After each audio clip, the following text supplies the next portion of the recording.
Fala galera, esse é o Globalizei, eu sou o Cassius Kennedy e estou aqui com os meus brothers Thiago de Deus e Alexandre Gama. Me chama de corrupto. Com essa frase, o presidente Bolsonaro fez campanha e atraiu a atenção de milhões de pessoas pelo Brasil que destinaram, os seus votos para então a vitória de 2018. Xandinho, acho que essa expressão está prestes a cair por terra, né? Uma bomba essa semana aí, relacionando o governo, relacionando o Planalto, a figura do presidente com um suposto, eventual caso de corrupção.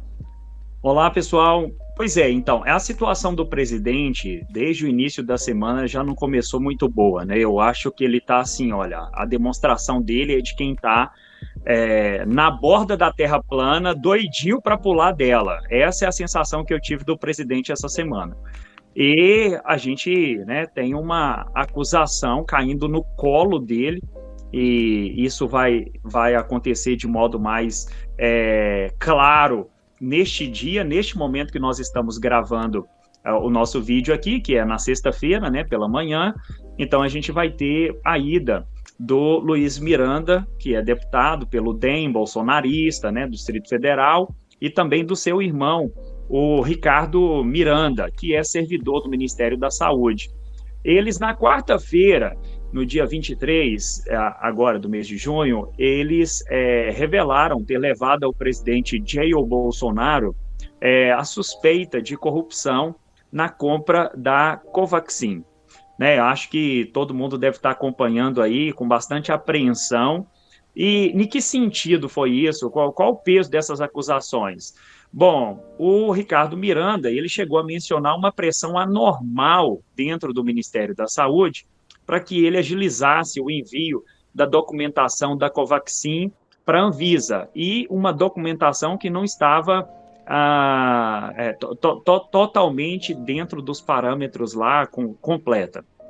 Uma outra questão também que foi mencionada pelo Ricardo Miranda foi a tentativa de pagamento antecipado de 45 milhões de dólares, né? Você vai ter que multiplicar isso aí por 5 para chegar quanto que o governo brasileiro ia tirar dos cofres, né, do recurso público para poder fazer esse pagamento aí. E 45 milhões de dólares por 3 lotes de vacina com datas próximas ao vencimento. Tá, isso daí foi feito? Isso aí não foi feito, né? Mas todos nós sabemos que os recursos para a aquisição da Covaxin já foi empenhado, né? Para a nossa audiência aí, quando o governo diz que o recurso foi empenhado, quer dizer que ele já separou aquele dinheiro e que isso não pode ser utilizado para pagamento de outra coisa que não seja aquilo para o qual ele foi destinado. São 4 etapas, né, Xandinho? Eu também já fui servidor, só para lembrar, são 4 etapas, o empenho é a terceira etapa, é a última antes da compra, né? Já foi aprovado, já foi separado, não pode ser utilizado para outro fim, é para aquilo, né? Então já estava empenhado. O que gera estranheza total é que, na verdade, o governo, por que disso, né? Porque o governo o tempo inteiro protelou, né, não respondeu em mais de 80 e-mails aí da Pfizer, por exemplo, mas demonstrou uma certa presteza e agilidade para com a Precisa, que é a empresa que está intermediando aí a compra da Covaxin. E toda essa pressão, então, é que gera estranheza por parte dessa situação. Aí a coisa piora ainda mais depois que o Estado de São Paulo ele teve acesso a uns telegramas confidenciais da Embaixada do Brasil em Nova Delhi, que revelaram que a vacina que estava sendo negociada inicialmente por $1,34 de dólar, a dose, ela foi adquirida, estava lá no contrato, né? A gente já falou aqui do empenho, iria ser adquirida, né, por $15, né? Então, assim,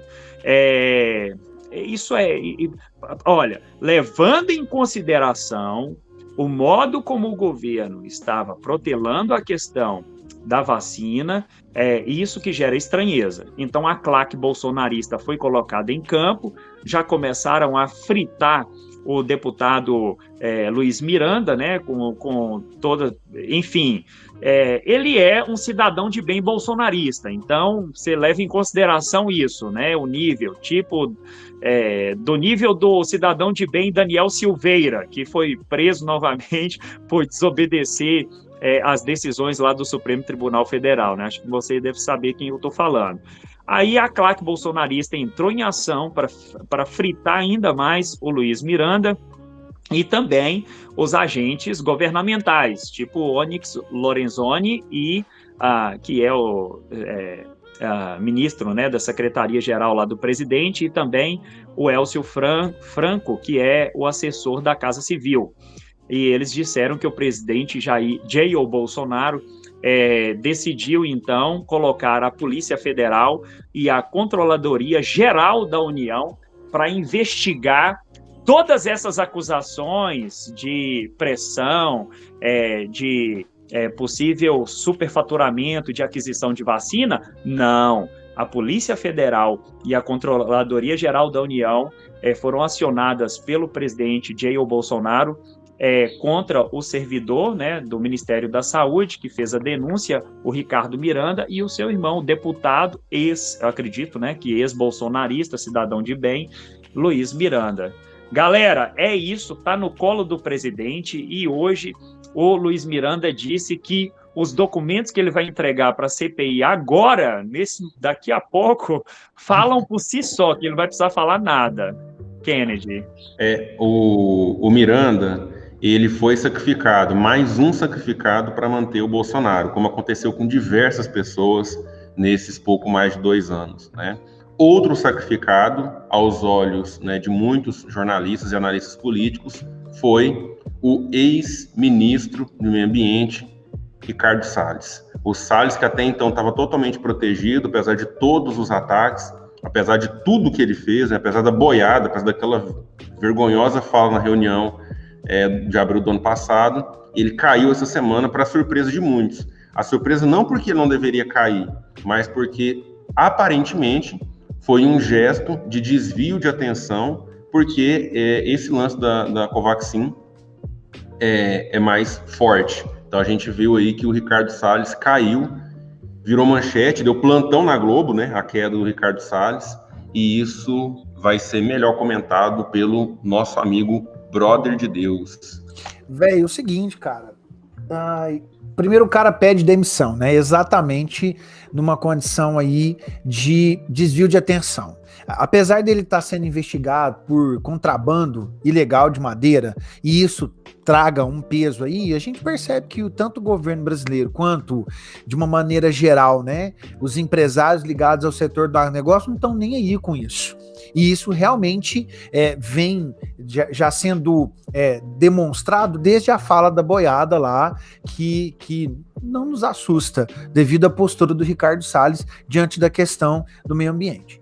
E ele deixa um legado de expansão da fronteira agropecuária, de um ano passado em que as notícias bombaram sobre queimadas e desmatamento, né? A questão do Dia do Fogo no ano retrasado. Então, não é de agora. Desde 2019, dentro dessa gestão, o Salles demonstrou a que veio, né? Desenvolver uma política ambiental com interesses ligados principalmente à iniciativa privada da produção do agronegócio. O Joaquim Leite, que assume a pasta, agora a secretaria, não a pasta não, né? A Secretaria do Meio Ambiente, ele não vai se diferenciar de muitas maneiras do antigo ministro Ricardo Salles. Porque ele tem, inclusive, uma postura, é interessante destacar, que ele acredita que as áreas a serem preservadas, ou seja, uma condição de manter intocáveis aquelas áreas, preservar e realmente não utilizar esse recurso, que isso precisa ser remunerado. Que essas áreas preservadas, ou seja, se você é um agricultor, um pecuarista e não puder usar aquela área, você precisa receber algo para manter a área em pé, não pela importância ambiental de uma reserva legal ou de uma área de preservação permanente, né? Mas sim pela condição de que aquilo é remunerável. Eu acredito que existe um viés dentro do movimento ambiental, dentro de uma perspectiva ambientalista, dessa remuneração. Eu faço a citar, né, um município que está no sul do estado de Minas Gerais, chamado Extrema, na divisa com o estado de São Paulo, em que um programa chamado Produtores de Água foi colocado em prática há alguns anos, pelo menos aí 2 décadas atrás, mais ou menos, para que algumas áreas de nascentes fossem revitalizadas e preservadas. As APPs fossem revitalizadas. Para quê, velho? Para produzir água, para atender, inclusive, o estado de São Paulo. Então, um consórcio entre a prefeitura do município, o estado de São Paulo, para remunerar, oficialmente remunerar, aqueles agropecuaristas que revitalizassem essas áreas. Essa é a postura do novo ministro do Meio Ambiente. Se for para preservar, que seja pago. Se não é uma perspectiva remunerável, rentabilizadora, a perspectiva é crescer numa exploração ainda maior. Tendo, inclusive, já históricos, né, de conflitos da família Joaquim Leite com terras indígenas, num conflito aí de posse dessas terras. Terras essas destinadas a comunidades tradicionais, como a gente já falou em outros momentos dos nossos podcasts das semanas passadas. O Joaquim Leite, ele, embora todo mundo utilize aquela expressão, mas cai um ministro, sobe outro pior. Mas o Joaquim Leite não é pior, não, né? Ele deve ter uns 50 centavos menos pior do que o Ricardo Salles. Ele já é o nome do centro, então tem política por trás, né? Quando a gente fica falando do Ricardo Salles, a gente não está querendo dizer que ele tem o coisa ruim no corpo e ele age enviado pelo mal, né? Pelo Satã, pelos 7 peles. Não é isso. É porque ele atende os interesses de um grupo que elege, que tem dinheiro e que tem interesse. Então, no final das contas, é tudo política. Acontece que o presidente dá carta branca, os seus ministros vão fazer exatamente aquilo que corresponde às expectativas dessa elite. Joaquim Leite é o nome do centro, é o nome escolhido. Aparentemente, ele é mais moderado que o Ricardo Salles, ou pelo menos não vai deixar tão na cara assim, porque isso é muito ruim, né? Só que um dos legados do ex-ministro do Meio Ambiente, Ricardo Salles, é essa política que acredita que pode tudo nessas áreas de populações tradicionais, né? E a gente está vendo aí um projeto de lei sendo tramitado, sendo discutido, que coloca em risco muitos aspectos dessas comunidades. Xandinho. Eu queria, antes disso aí, fazer um comentário em cima do que você já falou. Em primeiro lugar, você mencionou aí a questão dos grupos, né, envolvidos aí no interesse e que votam e que têm dinheiro. A gente sempre fala do Ricardo Salles, mas a gente esquece da ministra da Agricultura. Entende? Assim, isso tem a mão dela também. Tem a conivência da maior bancada do Congresso Nacional, que é a bancada de ruralistas. Então, é sempre bom lembrar disso. Além do Bolsonaro, o ministro está lá para atender, para fazer política do governo, né, do presidente. Eu não abro mão disso, né? Vocês já ouviram ele falar isso várias vezes. Você tem a ministra da Agricultura, a Tereza Cristina. E uma outra coisa também importante neste caso é que o Ricardo Salles, ele não cai por conta da gestão dele, não é isso. Ele cai, por um lado, o Kennedy mostrou um aspecto aí que seria uma cortina de fumaça em cima da questão da Covaxin e tudo. Mas, por outro lado, eu quero lembrar que ele caiu logo depois do Alexandre de Moraes enviar o celular dele para os Estados Unidos para que o celular dele a senha fosse quebrada e eles tivessem acesso a todo o histórico ali de mensagens no celular.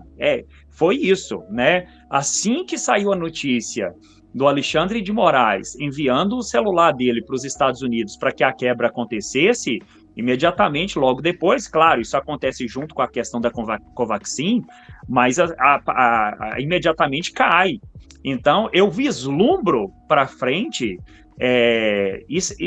uma semana intensa, como essa que nós estamos vivendo, semanas de informações intensas como essa que nós estamos vivendo. Ô, Xandinho, deixa eu te cortar, só para, nem sei se você ia falar, mas só para por capricho nosso com a nossa audiência, porque eu acho que esse movimento ele é muito importante Eu acho que quando o Alexandre de Moraes ele envia o celular do Ricardo Salles para os Estados Unidos, há um enfrentamento, há um interesse, né, em pegar o ministro, e claramente isso aí foi um movimento da defesa do Salles. E só para a nossa audiência entender, todo mundo já ouviu falar da expressão foro privilegiado, né, que é quando alguns políticos eles só podem ser investigados pelo Supremo Tribunal Federal. E aí inclui os deputados, os senadores, o presidente da República. Ou seja, se ele pede demissão ou ele é demitido, ele deixa de estar no raio de atuação do STF. Ele volta para uma instância comum. Então, a gente costuma pensar no foro privilegiado como algo só ruim, só negativo, porque isso ficou realmente muito desgastado nos últimos anos, mas foi um movimento de mestre da defesa do Ricardo Salles, porque se ele agora não tem mais o foro, ele volta para uma instância comum. E, gente, a justiça ela é muito morosa. Até que isso sai do Alexandre de Moraes e passa para uma instância que ainda tem que ser escolhida a instância para depois começar a investigar. Então, ele ganha um tempo absurdo nisso aí, né? E tempo é tudo que o governo está precisando nesse momento. É muita coisa acontecendo ao mesmo tempo. Bolsonaro está atolado de coisas que está caindo uma atrás da outra, né? Então, obrigado por ter comentado, Xandinho. Desculpa te interromper, mas só para as pessoas entenderem esse movimento da defesa, né? Claro, claro. E também, assim, eu acho que é importante, a gente fala, Ricardo Salles, antes de falar do PL, tá? O Thiago mencionou aí alguma questão aí sobre o legado dele, e eu gostaria de mencionar, eu fiz aqui algumas anotações sobre alguns dados, né, da gestão Ricardo Salles à frente do Ministério do Meio Ambiente. Então, ele retirou a sociedade civil do CONAMA, né, para que você saiba, o CONAMA é o Conselho Nacional de Meio Ambiente.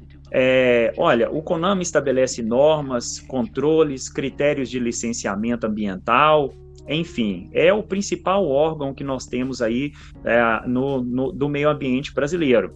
Ele reduziu o CONAMA de 96 representantes, né, membros, para 23, e praticamente tira a sociedade civil ali, porque ela passa a ser representada simplesmente com 4 membros dentre esses 23, e os 4 membros não são escolhidos mais pelos órgãos, né, de representação da sociedade civil, mas são indicados pelo governo.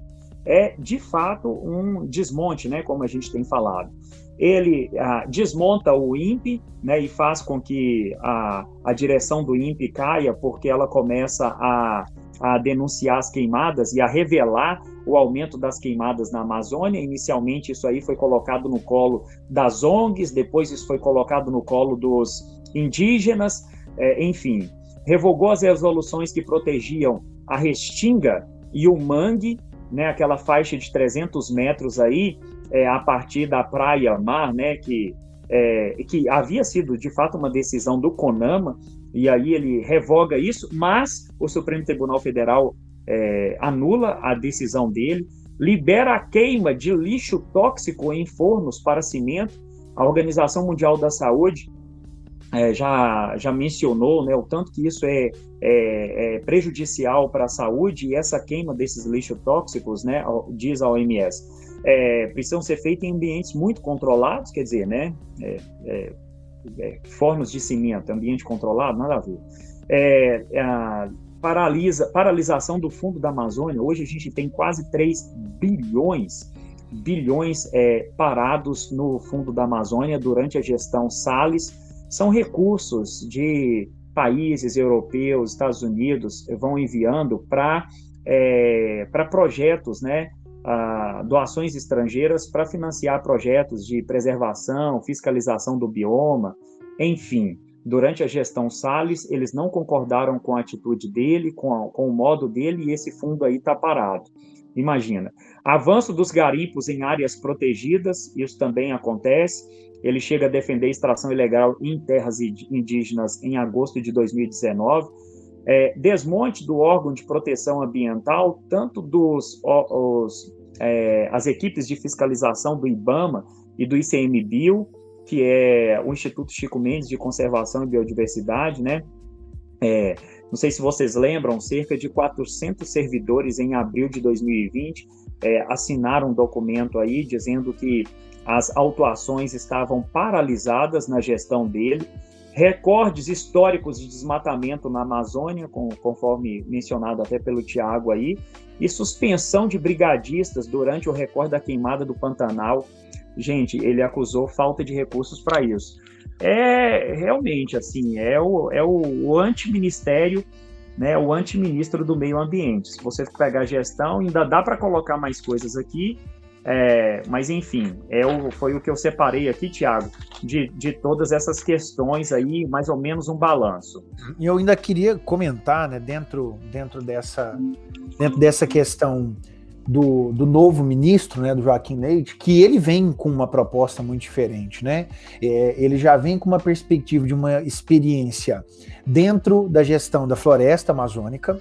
A proposta dele, inclusive, é apresentar no final desse ano na Escócia uma regulamentação para a venda de crédito de carbonos do Brasil, que está atrelada àquilo que ele propõe, que é de remunerar a preservação, já que vai preservar que a gente venda os créditos de carbono, que foi um mecanismo criado lá em Kyoto, em 1997, diante da proposta de ameaça do aquecimento global. Então, a gente entende, como o Cássio falou, e foi uma fala bastante interessante, a perspectiva do novo ministro ser bem centrão, né? Ele conversa bem com os dois lados, com a direita, com a esquerda, porque ele vai propor, apesar de num modelo bem mais privatizador do meio ambiente, uma proposta que seja de preservar, mas ao mesmo tempo de dar um movimento rentável a essa condição do meio ambiente. É algo que é importante destacar aí, né? A COP26, que vai acontecer no final do ano, em Glasgow, na Escócia,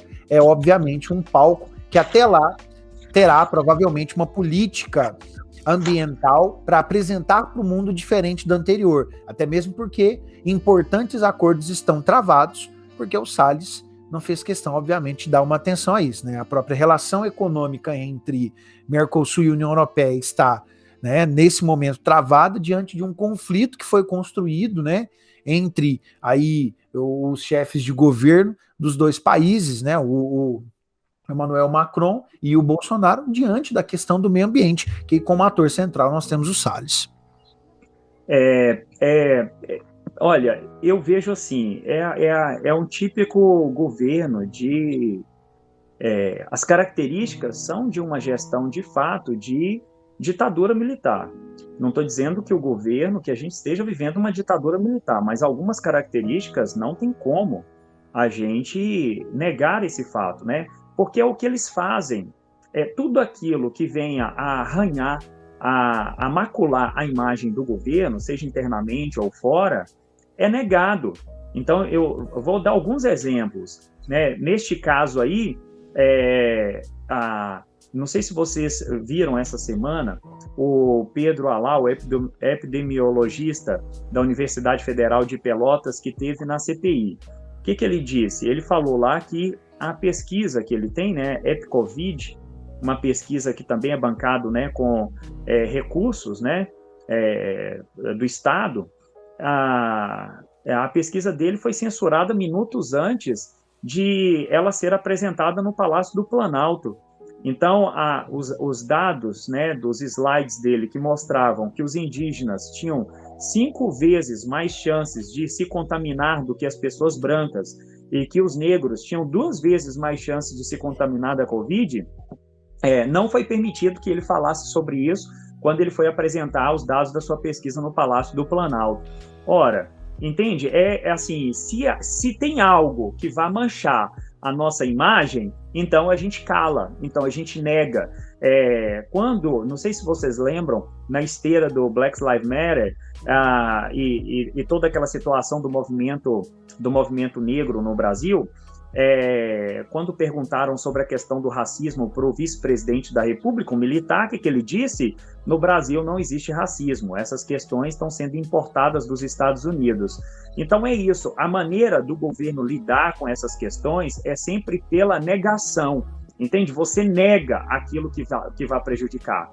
E aí, a cereja de bolo nisso tudo agora é a PL 490 de 2007, né, que foi o projeto de lei que altera a demarcação de terras indígenas. o que explica já 2, 3 dias, vocês devem estar acompanhando as imagens dos indígenas em Brasília, fazendo pressão na frente do Palácio, na frente do Palácio do Planalto, do Congresso Nacional e de alguns ministérios. Por quê? Porque esse PL 490 de 2007 é uma coisa interessante, né? Ele estabelece um marco temporal para que sejam demarcadas terras, somente aquelas terras que já estavam ocupadas pelos indígenas quando a nossa Constituição de 1988 foi promulgada, 5 de outubro de 1988. Se os indígenas não ocupavam aquelas terras já até essa data de 1988, e se eles não conseguem comprovar que eles estavam nessas terras, então essa terra não será mais demarcada. Esse PL 490, ele também já havia sido apresentado anteriormente, em 2008, à Comissão de Agricultura, Pecuária, Abastecimento e Desenvolvimento Rural, e tinha sido aprovado. Só que ele foi reprovado aonde? Ele foi reprovado em 2009 na Comissão dos Direitos Humanos. Por quê? Dentre os motivos, acontece o seguinte: o Brasil é signatário de alguns tratados internacionais que estabelece o óbvio. Se você vai fazer qualquer gestão de terras, né, de patrimônio que envolve as comunidades indígenas brasileiras, as sociedades indígenas, você precisa consultá-las. Mas você também, ao consultar, não basta falar, eu falei com fulaninho ali e ele concorda com o que nós estamos fazendo. Não. A própria Constituição estabelece que essas comunidades que vão eleger as pessoas com quem o Estado vai estabelecer seu diálogo. Isso não foi feito agora, porque quem preside a Comissão de Constituição e Justiça é a deputada Bia Boatti Kicis, né? Ela que preside essa comissão. Então, é uma pessoa que está pronta para defender o governo a qualquer momento, né? Está a toda hora pronta para defender o governo e para passar a agenda do governo ali na Comissão de Constituição e Justiça. Então, esses indígenas, eles não foram ouvidos na aprovação, né, nessa comissão. Além disso, a PL também permite o garimpo em terras indígenas e proíbe, não sei se eu já disse, a ampliação dessas terras que já estão demarcadas. Prevê a possibilidade de retirar dos indígenas o usufruto exclusivo dessa terra, né? Se a União entender que as comunidades tradicionais perderam os seus traços culturais, então a União se dá o direito, por meio deste PL, né, de tomar essas terras dos indígenas. Você imagina, então, uma situação dessa em que nós tínhamos, né, o ministro do Meio Ambiente que tirava foto de indígenas com iPhone e depois saía propagando aí nas redes sociais de que aqueles não eram indígenas, né, digamos assim, até no sentido mais assim de verdadeiros, né. Veja, o tanto que é torto isso daí, essa concepção, né? Existe isso no Brasil, né? De que o indígena, para ser indígena, reconhecido como tal, é como se ele tivesse que viver na floresta ainda, né? Nas redes, não nas redes sociais, mas nas redes mesmo, né? Dormindo, cochilando, aquela visão bem estereotipada que passa pelo exotismo, que passa pela discriminação. E isso é feito pelos próprios agentes do Estado. Então, você imagina o PL conceder para a União essa possibilidade de tomar as terras dos indígenas se a União considerar, esse tipo de governo considerar que eles perderam seus traços culturais, né? Então, assim, os traços culturais indígenas não estão relacionados com esses objetos, não é porque o indígena tem, por exemplo, parabólica em suas comunidades que eles deixaram de ser indígenas, né? O fato de você, por exemplo, hoje usar redes sociais, o que não acontecia há 20, 30 anos atrás, não faz de você um outro tipo de pessoa que não seja brasileiro. Você não é menos brasileiro porque você usa a rede social hoje, entende? Então, é essa visão que a gente precisa consertar. E também lembrar que os contatos forçados também podem acontecer dependendo do interesse da União. Contatos forçados com grupos isolados, o Brasil tem cerca de 100 grupos isolados, e quando eu estou dizendo isolados, né? Não é que eles nunca tiveram contato conosco, não. É que eles decidiram que eles querem evitar o contato com a nossa sociedade e querem continuar vivendo como um certo distanciamento. Se a União entender o que diz o PL 490, se a União entender que ela deve entrar em contato com eles, então ela vai quebrar esse isolamento, a despeito do interesse indígena. Então é isso, o Brasil é signatário, né, de tratados internacionais que proíbem esse tipo de coisa, e não somente isso, a Constituição, na verdade, concede o direito para os grupos indígenas de viverem isolados caso eles queiram. Brother, isso passou na Comissão de Constituição e Justiça, é um projeto de morte mesmo, e ela diz muito sobre esse governo. A CCJ tá loteada, é isso aí, assim como várias outras instâncias do governo, né? A Bia Kicis lá não ia fazer nada diferente do que a gente está vendo, colocar a presença do Bolsonaro lá dentro, é isso, né? E a gente teme porque não só a questão dos indígenas, mas tudo que aparecer ali, com esse loteamento total, provavelmente vai passar. É por essas e outras que a gente está vendo Bolsonaro putíssimo, né? Aquele piti que ele deu no início da semana com aquela jornalista reflete bem a pressão que ele está sofrendo de todos os lados. Os seus aliados tomam ações desesperadas e isso não diminui a pressão que ele recebe. Bom, a gente viu manifestações maiores agora no dia 19, né, o Brasil todo, diferente da primeira que teve, a imprensa cobriu bem mais, deu mais visibilidade, apareceu nos jornais, mais pessoas foram às ruas. Essa semana a gente viu as bombas que estouraram, já tem manifestações previstas, né, novas manifestações previstas, então assim, o cenário fica muito apertado e ele não consegue esconder, ele não consegue, ele acaba extravasando, como no caso daquela jornalista lá, faltou bater na mulher, né? Ele chega a avançar o corpo dele, né? Então aquela coisa de tirar a máscara, isso tudo mostra o quanto que a nossa relação com a imprensa está péssima, né? Primeiro, já há um movimento de tirar, né, a credibilidade da imprensa, dizendo que é comprada, que é parcial, né, e que por isso não deve ser vista, lida ou ouvida. Então, os eleitores fiéis do presidente tendem a fazer esse movimento. Ele reforça, né, então ele xinga, ele ofende, ele fala que não vai comprar mais a Folha de São Paulo, né, ele destina mais reserva para os canais que falam bem dele, enfim, toda essa coisa que a gente já conhece. E agride sistematicamente os jornalistas, né? O cercadinho lá no Planalto. Antes, a imprensa ainda tentava instalar, né? A hostilização foi tão grande que saíram de lá. E, eventualmente, ele faz esse tipo de fala extremamente agressiva, violenta, como aconteceu no início dessa semana. E, não por acaso, a gente caiu mais 6 posições no ranking de liberdade de imprensa mundial. Agora a gente entra numa chamada onda vermelha, né? Um lugar onde é difícil ser jornalista, não é seguro ser jornalista no Brasil. Então, trabalhar na imprensa passa a ser uma atividade de risco, né? E a gente está junto com tantos outros países onde tem regimes autoritários mesmo. Isso reflete muito. Então, a situação do governo se agrava e Bolsonaro ele tenta dar uma maquiada passeando de moto, indo para a feira, comendo pastel, mas na real ele sabe que a situação dele está muito difícil com a CPI. Dentro dessa dinâmica da falta de liberdade de imprensa, desde quando o Bolsonaro entrou no poder, é um desmanche mesmo, né? É um desmonte da imprensa opositora, porque ali, como você citou, o cercadinho, eu acho que é importante falar, ali estão aqueles que o apoiam, que o colocam num pedestal. Então é um cara que vai falar para unanimidade.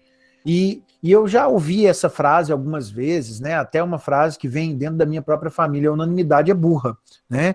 Então a gente consegue perceber um presidente que não tem uma possibilidade de falar para as diversidades e apenas e apenas, única e exclusivamente para o seu grupo. E essa postura, né, de negacionismo, jamais eu ficaria surpreso dele ser terraplanista declarado, né? Até mais cedo a gente cita isso, né, que ele está na beirada da terra plana e está ficando cada vez mais difícil, apesar de o ano que vem ser um ano que ele pode ganhar força diante de alguns acontecimentos para o Brasil. Nós temos um presidente que nitidamente vai escolher ali a imprensa para todo tempo falar bem dele, porque ele não consegue lidar com nenhum tipo de crítica, né? Essa é uma realidade do presidente Bolsonaro. E eu lembro também, Kennedy, que essa situação fica um pouco complicada para o presidente Jair Bolsonaro, porque junto com as manifestações, a gente teve uma manifestação do Tribunal Superior Eleitoral que deu 15 dias para o presidente apresentar as provas de que as últimas eleições foram fraudadas, que é o que ele fica repetindo aí constantemente. Então, o tempo está correndo, e aí juntou tudo isso, por isso que, né, a segunda-feira realmente foi tensa para ele, né? E isso mostra realmente uma pessoa que está preocupada. Bolsonaro não é desses, né? Enfim, nós sabemos quem ele é, suas características, mas sabemos que ele não tem muito lá equilíbrio, mas o desequilíbrio que a gente assistiu na segunda-feira fez com que realmente ficasse estampado na cara dele que a situação dele está muito complicada. Então, vamos aguardar aí a manifestação dele para apresentar as fraudes, né, nas últimas eleições. Achei bacana, e isso é algo que eu estou observando, né? A diferença que a gente está vendo entre o início do governo Bolsonaro e o que a gente está assistindo agora. Porque no início ele estava a todo vapor com a sua aprovação lá em cima, fazendo manifestações e até incentivando manifestações, inclusive no início da pandemia, contra, inclusive, o Supremo Tribunal Federal. As instituições pareciam estar acuadas, né? Acho que todos nós lembramos muito bem disso, né? E a gente está vendo a volta por cima nessa história toda aí, né?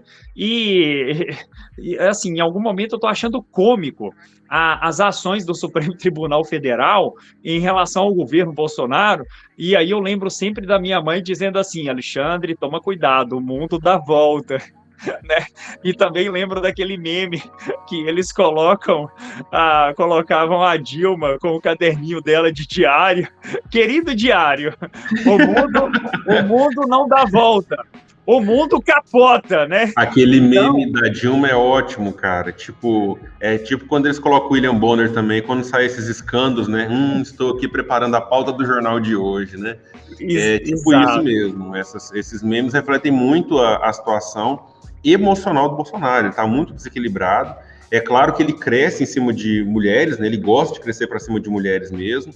Tem a questão da imprensa que ele não tem o menor respeito, ele não tem apreço pela democracia nesse sentido. Agora, ele está sentindo mesmo essas movimentações. E para piorar, saiu uma pesquisa no finalzinho do dia ontem do IPEC, né, mostrando que o Lula cresce mais, ele tem mais rejeição, sinalizando que o Lula venceria, inclusive, no primeiro turno de umas eleições. É claro que, assim, eu sou muito cético com pesquisas, né? Eu lembro de 94, por exemplo, que no primeiro semestre o Lula estava com 65% de intenção do eleitorado, viu? Olha pra você ver que absurdo. Ele venceria no primeiro turno e sequer foi para o segundo turno contra o Fernando Henrique naquele ano, e foi derrotado. Então, assim, é muito cedo, embora sinalize os problemas do governo. E, falando do Lula, falando de eleições, o Supremo se manifestou mais uma vez com relação aos processos do ex-juiz, ex-ministro Sérgio Moro, né, com relação aos casos que ele tinha no caso do Lula. E aí? Então, é nesse sentido que eu fico também achando interessante essa virada, entende? Porque quando eu lembro do meme do o mundo não dá volta, o mundo capota, é por conta disso. Porque o Supremo, entre aspas, acuado de tempos atrás, agora a impressão que eu tenho é que ele está a todo vapor, né? Dá até uma impressão de que assim o Gilmar Mendes e a segunda turma, inicialmente, quando eles tiram ali da gaveta o processo para julgar a parcialidade do Moro, dá uma impressão que assim, opa, peraí, né, vamos liberar o homem para dar o troco nesse caboclo que está aí sentando na cadeira presidencial. A impressão que eu tenho é essa. Então, e aí se confirma agora o plenário do STF, né? Inicialmente julga lá a parcialidade, determina realmente, o juiz foi parcial na condenação do ex-presidente Lula no caso do triplex do Guarujá, e a gente viu então que condenou o Lula, né, por lavagem de dinheiro e corrupção. Em julho de 2017, ficou preso 580 dias na prisão, as provas foram invalidadas e ontem o Gilmar Mendes estendeu a parcialidade do Lula para os outros processos que envolvem o ex-presidente Lula. Então, quer dizer, só confirma, né, que o presidente Lula vai ser candidato aí, né? Está liberado para se candidatar aí no próximo ano. Uma coisa assim que eu acho interessante nisso tudo também, queria trazer aqui para vocês, é o seguinte, não sei se o Kennedy, eu acho, não conversei com o Thiago, mas com o Kennedy eu conversei sim na época, o Kennedy chegou a ficar na frente do computador aí assistindo a sessão com as falas dos ministros do Supremo Tribunal Federal em relação a essa parcialidade do juiz Sérgio Moro. Gente, eu não sei se vocês se lembram, mas grande parte das falas dos ministros, eles estavam mais impressionados com o resultado da operação spoofing, explicando para a nossa audiência aí, a operação spoofing versava sobre a troca de mensagens, né, entre Moro e os procuradores da Lava Jato, né, via Telegram, e foram obtidas ilegalmente, né, de um hacker. E aí, então, há todo um debate jurídico sobre a utilização dessas mensagens como provas, o que, pela legislação brasileira, não poderiam ser utilizadas como provas, né? Mas, pela operação spoofing, por essas trocas aí de mensagens, ficava claro o projeto político da Lava Jato, né? Ficou muito claro isso daí, né? Juiz e procuradores combinando promover acusações, ou quem é que vai ser elencado aí para depoimento, quem não deveria ser elencado. Eu lembro a vocês que um juiz, ele vai julgar os casos, que neste caso aí os procuradores vão enviar para eles. Quem vai bancar a investigação e todo esse processo são os procuradores. Então, se a gente vive num país democrático, um juiz não pode acertar com os procuradores como é que esse processo vai ser desencadeado. Isso é um problema, na verdade, assim, jurídico daqueles mais absurdos. Agora, quando é que a gente fica sabendo disso aí com clareza? Por meio dessa troca de mensagens, que não foi negada pelo Sérgio Moro, não foi negada pelo Dallagnol e por aquela equipe de procuradores. Enfim, mas fica combinado, fica claro o acerto, então, a combina entre o procurador e o juiz, né?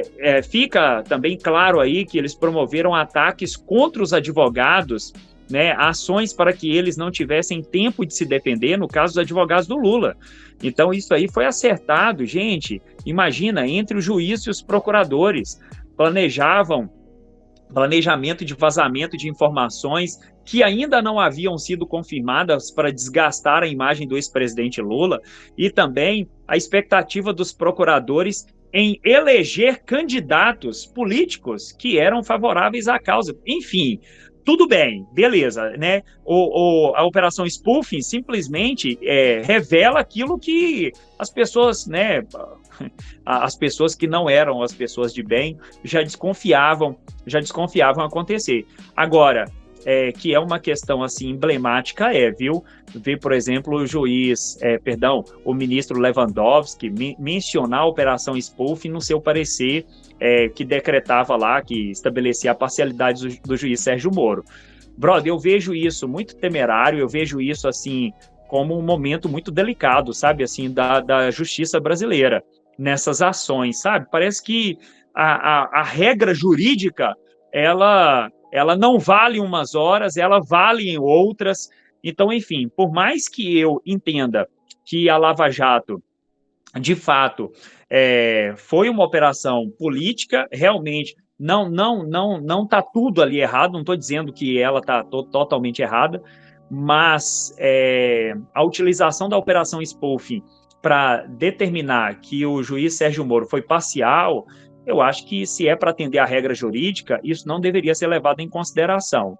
Mas, enfim, a gente está nesse momento do judiciário mesmo, né? Eu lembro a vocês um outro caso, que aí é onde o mundo capota, né? Eu lembro a vocês também que o Alexandre de Moraes fez abertura daquele processo contra as ações ilegais, contra o Supremo Tribunal Federal. Vocês lembram disso, né? As fake news. Ele mesmo abriu, é o mesmo princípio, ele mesmo abriu o processo, ele escolheu quem é que estaria à frente disso. Então, assim, olha, o órgão que vai julgar é o órgão que fiscaliza, é o órgão que investiga. Gente, está no mesmo pacote. Na época, ele foi fritado pelos seus colegas, ele era presidente do Supremo Tribunal Federal, ele foi fritado, colocado na bandeja, né, na frigideira pelos seus colegas, e depois, quando o mundo capota, o Bolsonaro, né, indo com tudo para cima do Supremo Tribunal Federal, e aqueles mesmos que criticaram o Alexandre de Moraes com a abertura daquele processo, depois, naquela época, referendaram o processo e disseram, go on, né? Continue, vai com tudo, é isso mesmo, você está certo, com exceção do Marco Aurélio sempre, né? Mas, enfim, realmente o Supremo Tribunal Federal está, digamos assim, eu acho que ele virou o jogo, né, nesses últimos dias. O que vocês acham? Olha, é isso, a gente tem que olhar com muita crítica o caso específico do STF. Eu jamais vou para a rua pedir fechamento do STF, porque eu acredito no equilíbrio dos poderes. É assim que é a nossa política e é assim que tem funcionado. Agora que tem excesso, né? Esse caso do Alexandre de Moraes investigando os casos da fake news, não, isso é ridículo, né? Ele é o agredido, ele pega a causa, ele escolhe, qual que é né? Qual que é a lógica disso? Não tem princípio republicano nenhum nisso aí, é o poder todo no STF. Então a gente tem que criticar, sim, não o fechamento do STF, mas essas ações, a exemplo do que fez o Alexandre de Moraes. E vem acontecendo desde sempre, gente. Vamos recapitular aqui. Governo Dilma, apertado até o pescoço, prestes a sofrer o processo de impeachment. Ela vai nomear o Lula para ministro-chefe da Casa Civil e o Supremo não permite. Gente, há limites, né? A Constituição garante ali que é o presidente que nomeia, né? Mas o STF foi lá e não permitiu que o Lula fosse nomeado. Enfim, já estava, né, com o Sérgio Moro ali no encalço também. Mas teve um caso com o Temer. O Temer foi nomear a Cristiane Brasil, filha do Roberto Jefferson, para estar na pasta do trabalho, Ministério do Trabalho. Aí descobriu-se na internet, desvendou lá que ela tinha processo trabalhista nas costas dela. Então não seria coerente uma mulher, né, sendo acusada no Ministério do Trabalho que ela fosse ministra. Ok, beleza, tem uma incompatibilidade aí mesmo, eu sou o primeiro a criticar isso. Mas o Supremo vai lá e impede a nomeação dela. Não, cara, não é o Supremo. É o Temer que tem que voltar atrás, é ela que tem que declinar, né? Então, assim, existem alguns excessos que a gente vê no Supremo Tribunal Federal. Lógico que eu não sou da área do direito, né? Com certeza tem brechas para poder discutir isso aí no caso do Lula e da Cristiane Brasil, mas eu acho que tem muitos excessos, sim. Agora, se não é o Supremo Tribunal Federal nesses últimos 2 anos, como diria o Ciro Gomes, a gente estava lascado, né? O Brasil estava lascado, porque foram várias ações aí que impediram excessos do executivo, né? Do legislativo também, mas especialmente do executivo. Então, eu acho que é importante esse equilíbrio dos 3 poderes. Eu acho que a gente tem que restabelecer uma normalidade aí, não jogar a população contra esses órgãos, enfim, e aceitar que a República funciona assim mesmo, né? Com essa tripartição. Tá aí uma questão que eu acompanho bem menos do que meus 2 colegas aqui, né, Cassius Kennedy e Alexandre Gama, e mesmo acompanhando pouco, eu entendo o absurdo que é, diante dessa realidade, né, no universo do direito, o que o Brasil tem vivido nesses últimos anos, mas colocando em prática aí a fala do Cirão, é realmente uma condição se não fosse o que está rolando agora, a gente estava muito enrolado, lascado, como ele mesmo coloca. E é isso, então. Ficamos por aqui. Alexandre Gama, Thiago de Deus. Galera, não deixe, né, de compartilhar esse conteúdo, né? Se você estiver vendo pelo YouTube, dá uma curtidinha aí, inscreva no canal se você não tiver inscrito. Se você estiver ouvindo pelos nossos canais nas plataformas de áudio, compartilhe com a galera, acompanhe o nosso quiz no domingo para ver se está tudo dentro da normalidade e os vídeos e os conteúdos que a gente vai soltar durante a semana. Um abraço, foi bom ter vocês por aqui, até a próxima. Valeu!